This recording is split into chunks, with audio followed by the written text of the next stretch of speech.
Karibu kwa taarifa zetu za NTV jioni. Sasa tunayo taarifa ambayo imetufikia sasa hivi. Erastus Edung Ethekon ndiye mwenyekiti mpya wa tume huru ya uchaguzi na mipaka humu nchini.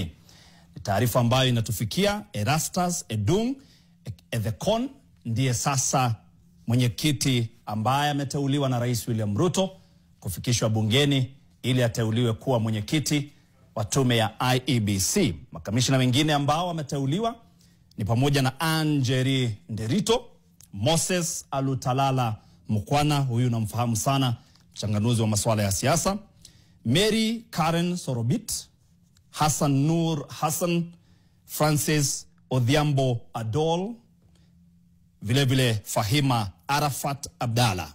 Hawa ndio wamechaguliwa kuwa makamishna wa IEBC. Fahamishe tena kwamba tunaye sasa ambaye atakuwa mwenyekiti wa tume huru na mipaka humu nchini IEBC, Erastus Edung, ambaye ameteuliwa na Rais William Ruto. Sasa atafikishwa kule bungeni na kisha atapigwa msasa na wabunge, na baadaye ikiwa atampitisha atakuwa mwenyekiti mpya wa tume huru na mipaka humu nchini IEBC. Taarifa ambayo tumeipata hivi punde.